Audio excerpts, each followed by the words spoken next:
বন্ধুরা, আজকের ভিডিওতে আপার প্রাইমারি ইন্টারভিউয়ে আসতে পারে এমন প্রশ্ন নিয়ে আমি আলোচনা করতে চলেছি। তার আগে বলি, হাতের কাছে অবশ্যই পেন ও খাতা নিয়ে রেডি হয়ে যান।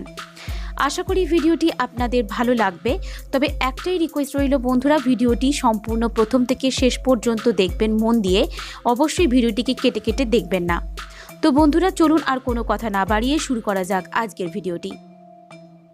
নাম্বার 1, বর্তমানে আপনি কোথায় বাস করেন? এমন প্রশ্ন যদি করা হয় তাহলে আপনি অবশ্যই এখানে উত্তর দেবেন যে বর্তমানে আমি অমুক জায়গায় বাস করি। অর্থাৎ আপনি যখন উত্তর দেবেন তখন কিন্তু সম্পূর্ণভাবে উত্তর দেবেন। অর্থাৎ আপনি যদি কলকাতায় বাস করেন তাহলে আপনি বলবেন কলকাতার শ্যামবাজার, বা যেখানে বাস করেন সেটাই বলবেন।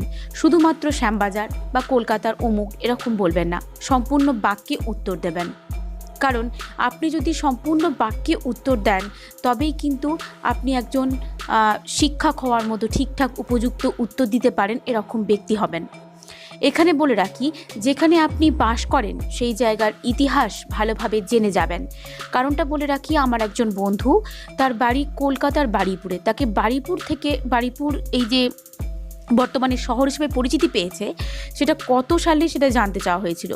বর্তমানে সেখানকার চেয়ারম্যান কাউন্সিলরকে তাও জানতে চাওয়া হয়।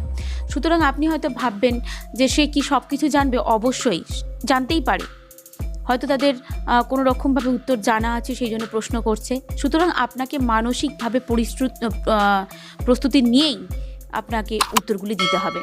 সুতরাং কোনো জায়গার ইতিহাস জানতে গেলে আপনাদেরকে সেখানকার লাইব্রেরি থেকে সমস্ত ইতিহাস সঞ্চয় করতে হবে। অর্থাৎ ধরুন বারুইপুরের কথাই যদি বলি, বারুইপুরের ইতিহাস নামে একটি বই রয়েছে, যেটা আমিও পড়ে দেখেছি। তাতে সম্পূর্ণ রূপে ইতিহাসটি দেওয়া আছে, কত সালে কি হয়েছিল, এখানকার আগের কি ঘটনা ছিল, সমস্ত ওই বইটিতে দেওয়া আছে। সুতরাং আপনি লাইব্রেরি থেকে সেটা পড়ে নিতে পারেন এবং এর সঙ্গে সঙ্গে ইন্টারনেট ফলো করুন, তাহলে কিন্তু আপনি অনেকটাই ভালো ফল পাবেন। নাম্বার 2, কোন কলেজে পড়াশোনা করেছেন? এইটি খুবই ইজি প্রশ্ন, তবুও আমি বলে রাখি যে এরকম প্রশ্ন এলে আপনি বলবেন আমি পড়েছি অমুক কলেজে। অর্থাৎ আমি আমার নিজেরটা বলি, যেমন এরকম উত্তর হবে, আমি পড়েছি সুরেন্দ্রনাথ মর্নিং গার্লস কলেজে। সুতরাং ওই একইভাবে সেই কলেজের সমস্ত ইতিহাস জেনে যাওয়াটাই ভালো। না জানি কোথা থেকে কীভাবে প্রশ্ন ধরে ফেলে, তখন আপনি অপ্রস্তুত হয়ে পড়েন। সুতরাং অপ্রস্তুত হওয়ার থেকে প্রস্তুত হয়ে আপনি ইন্টারভিউ হলে যাবেন। নাম্বার 3, কোন কোন বিষয় নিয়ে পড়াশোনা করেছেন এবং কেন? এরকম প্রশ্ন আসতেই পারে। যেমন আমি অনার্স করেছি ভূগোল বিষয় নিয়ে। এর সাথে যেমন আমি সংস্কৃত ইকোনমিক্স ছিল, কিন্তু অবশ্যই এগুলোকে আপনি বলবেন না। যতটা উত্তর আপনাকে চাওয়া হয়েছে ঠিক সেইটুকুই উত্তর দেবেন, তার বেশি উত্তর দেওয়ার চেষ্টাও করবেন না। কারণ তার বেশি উত্তর দিলে আপনাকে কিন্তু তার থেকেও অনেক প্রশ্ন ধরতে পারে। সুতরাং আপনি চেষ্টা করবেন যে যেমন প্রশ্ন করা হবে ঠিক সেইটুকুই উত্তর দিতে। সুতরাং এখানে বলবেন যে আমি অনার্স নিয়ে পড়েছি ভূগোল নিয়ে, এবং যারা পাশে পড়েছেন তারা বলবেন যে এই বিষয়গুলো নিয়ে আপনি পড়েছেন। আপনাকে এখান থেকে ধরতে পারে ভূগোলের জনককে, বা ভূগোলের কোন অংশ আপনার ভালো লাগতে পারে বা ভালো লাগে, সেটা আপনাকে প্রশ্ন করতে পারে। যদি ভূগোল শব্দ সম্পর্কে জানতে হয় তাহলে অবশ্যই ভূগোলের থট বইটি ফলো করুন। ভূগোলের থট বই থেকে সম্পূর্ণ থট বইটা যদি ভালোভাবে পড়েন তাহলে ভূগোল বিষয় সম্পর্কে অনেক কিছু আপনি জেনে যেতে পারেন। এছাড়া ভূগোলের কোন অংশ ভালো লাগে বললে কখনোই ভুল করে একাধিক অংশ বলে ফেলবেন না, তাহলে সমস্যায় আপনিই পড়বেন। কারণ ইন্টারভিউয়ের জায়গায় ভূগোল নিয়ে পড়েছেন এমন পরীক্ষক কিন্তু থাকতেই পারেন। তাহলে তিনি অজস্র প্রশ্ন করবেন। আপনাকে মাথায় রাখতে হবে এমন উত্তর আপনি দেবেন যা থেকে আর দ্বিতীয় প্রশ্ন যেন না করা যায়। মানে আপনি আপনার বুদ্ধিকে কাজে লাগাবেন, কিন্তু অতি চালাকি করবেন না। যেটা পারবেন না সেটা বলবেন এই মুহূর্তে আমার মনে পড়ছে না। তবে সোজা প্রশ্ন হলে সেই উত্তরটি করার চেষ্টা করবেন। যেটা দেওয়ার মতো হবে না তাতে বলবেন এই মুহূর্তে মনে পড়ছে না। পারবো না শব্দটি কখনোই বলবেন না। যেমন আপনি বায়োজিওগ্রাফি এবং ক্লাইমেটোলজি দুটো পার্ট ভালোভাবে জানেন, তবে বাঁচবেন কোন অংশ আপনার ভালো লাগে, অর্থাৎ এর মধ্যে কোন অংশটি আপনি বেশি ভালো বোঝেন বা জানেন। সেখান থেকে প্রশ্ন করলে আপনার কোনো অসুবিধাই হবে না। সুতরাং আপনি যদি বায়োজিওগ্রাফি ভালোবাসেন তো বায়োজিওগ্রাফি পার্টটা ভালোভাবে পড়ে যাবেন, যদি ক্লাইমেটোলজি ভালোবাসেন তো ক্লাইমেটোলজি পার্টটা ভালোভাবে পড়ে যাবেন। এর মানে এই নয় কি অন্য পার্ট আপনি পড়বেন না, কিন্তু বেশি ভালো করে সেই পার্টটা করে যাবেন, যাতে আপনি সেই সময় যদি বায়োজিওগ্রাফি বলেন সেখান থেকে যা খুশি প্রশ্ন করলে আপনি উত্তর দিয়ে আসতে পারেন। মানে আপনি কোনো রকমভাবে নিজে অস্বস্তিতে পড়বেন না। সেই অংশটি বলুন, দেখবেন আপনার কোনো সমস্যা হবে না এবং আপনার ইন্টারভিউ খুবই ভালো হবে। আমি আস্তে আস্তে সমস্ত কিছু আপনাদেরকে বলবো, প্রশ্নগুলো নিয়ে আমি ধীরে ধীরে আলোচনা করব। আজ থেকে স্টার্ট করে দিয়েছি, আশা করি আপনাদের অনেকটাই উপকারে আসবে। তো এরপরে আমি দুটো এইভাবে আপনাদের আমি উদাহরণ দিয়ে দেব। চলে যাচ্ছি পরের প্রশ্নে। নাম্বার 4, আপনি শিক্ষকতা করতে চান কেন?